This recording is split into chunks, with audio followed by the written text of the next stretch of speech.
আসসালামু আলাইকুম, welcome back to my channel. প্রিয় দর্শক, আজ আবারও চলে আসলাম আপনাদের সামনে খুবই গুরুত্বপূর্ণ একটা টপিক নিয়ে, যেটা আমাদের চাকরি সেক্টরে, যারা জব সেক্টরে কাজ করি তাদের জন্য খুবই ইম্পর্টেন্ট। আমাদের আজকের টপিকটি হলো, যে যোগ্যতা থাকলে চাকরি আপনার পেছনে চলবে, আপনি নয়। সেই 5টি যোগ্যতা নিয়ে আজকে আমি কথা বলবো। প্রতিটি প্রতিষ্ঠানের প্রয়োজন দক্ষ জনবল। দক্ষ জনবল ছাড়া কখনো কোনো প্রতিষ্ঠান সামনের দিকে এগোতে পারে না। একদল লোক প্রায়ই চাকরির পেছনে ছুটে চলে, যেমন সিভি তৈরি করা, ইন্টারভিউ দেওয়া, আর একদল লোকের পেছনে চাকরি ছুটে সেটাকে আমরা দক্ষ জনবল বা দক্ষ লোক বলে থাকি। যেমন একজন ক্রিকেট খেলোয়াড় যদি ভালো দক্ষ হয়, সে খেলোয়াড় ছাড়া কখনো আমাদের ক্রিকেট দলটা গঠন করা হয় না। ঠিক তদ্রূপ আপনি যদি একজন দক্ষ ব্যক্তি বা দক্ষ কর্মী বা স্টাফ হতে পারেন, তাহলে চাকরি আপনার পেছনে ছুটবে, আপনাকে কখনো চাকরির পেছনে ছোটা লাগবে না। দর্শক, আজ এমন 5টি যোগ্যতা নিয়ে কথা বলবো, যে যোগ্যতাটি থাকলে আপনি নয়, চাকরি আপনার পেছনে ছুটবে। উদাহরণস্বরূপ, কোনো দক্ষ স্টাফ যদি প্রতিষ্ঠান ছেড়ে চলে যায়, তবে কোনো প্রতিষ্ঠান, যে প্রতিষ্ঠানে গেছে সে প্রতিষ্ঠানে খোঁজখবর নেই। তাছাড়াও পাশাপাশি কোনো প্রতিষ্ঠান থাকলে, কোনো দক্ষ কর্মী থাকলে বিশেষ অফার দিয়ে তাদেরকে সেই প্রতিষ্ঠানে যোগদান করার জন্য বলে থাকেন। এসব আমরা অহরহ শুনতে পাই। দর্শক, 5টি টপিক নিয়ে আমি আলোচনা করা শুরু করব। এই 5টি টপিকের প্রথম টপিকটি যেটা হলো আত্মবিশ্বাস এবং ভালোবাসা। আত্মবিশ্বাস বলতে নিজের উপর নিজের আত্মবিশ্বাস, এবং যে প্রতিষ্ঠানে কাজ করবেন সেই প্রতিষ্ঠানের প্রতি আপনার ভালোবাসা। আপনার যদি নিজের প্রতি নিজের বিশ্বাস না থাকে, যেমন যে কাজটি আপনি করবেন সেই কাজটি সম্পর্কে আপনার কনফিউশন থাকে, তাহলে কখনো সেই সেক্টরে আপনি দক্ষ ব্যক্তি হয়ে উঠতে পারবেন না।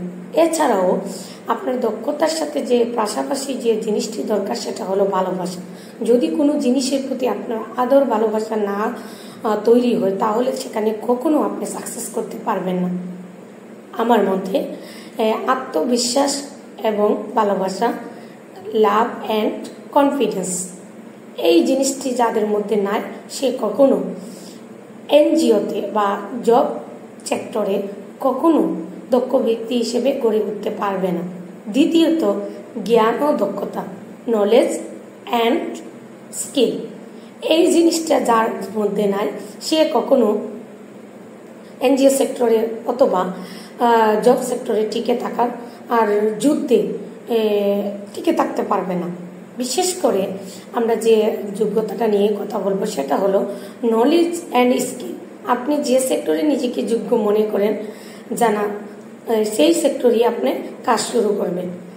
নলেজ মানে জানা। জানা আবার 2 ধরনের, 1 কম জানা, 2 বেশি জানা। আপনি নিজেকে এমনভাবে গড়ে তুলতে হবে যেন বিভিন্ন প্রতিষ্ঠান আপনাকে ব্যবহার করে প্রতিষ্ঠানের উন্নতি করতে পারে। প্রথমত আপনাকে জানতে হবে এবং প্রয়োগ করতে হবে। প্রয়োগ করা হলো স্কিল, আর জানা হলো নলেজ। এই 2টা জ্ঞান যাদের মধ্যে নাই, সে কখনো জব সেক্টরে টিকে থাকার লড়াইয়ে জয়ী হতে পারবে না। তাকে জয়ী হতে হলে নলেজ এন্ড স্কিল, এই 2টি জ্ঞান থাকতে হবে।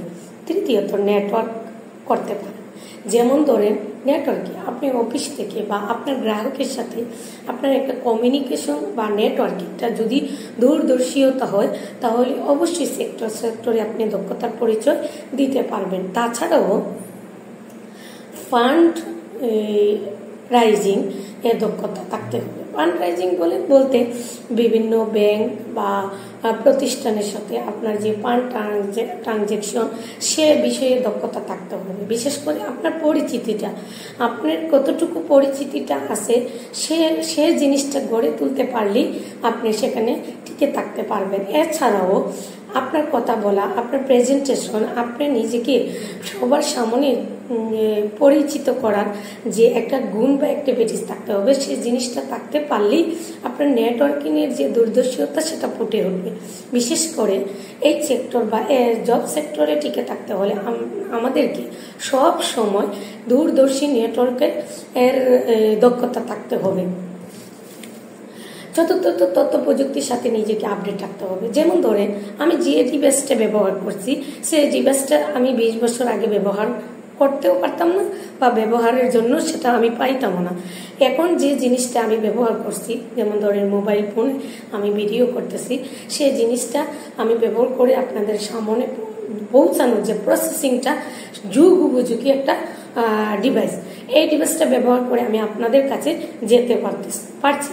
সেদিক থেকে আপনি সব সময় যে সময়ের সাথে তাল মিলিয়ে চলে নিত্য নতুন ডিভাইসের মাধ্যমে আপনাকে দক্ষতা অর্জন করতে হবে। এছাড়াও প্রযুক্তির সাথে নিজেকে মানিয়ে নেওয়া, যেমন আমরা ওয়ার্ডে কাজ করি, বিভিন্ন সিভি আপডেট তৈরি করি, এক্সেলে কাজ, পাওয়ার পয়েন্টে কিভাবে প্রেজেন্টেশন করতে হবে সে সম্পর্কে জানা মাস্ট বি প্রয়োজন। আপনি নিজেকে যতটুকু আপডেট করতে পারবেন ততটুকুই আপনার দক্ষতা এবং নলেজেবল, অথবা আপনার জব সেক্টরে আপনার যে অ্যাক্টিভিটিসটা প্রকাশ করতে পারবেন সেটাকে আপনাকে অনেক দূর পর্যন্ত নিয়ে যেতে পারবে।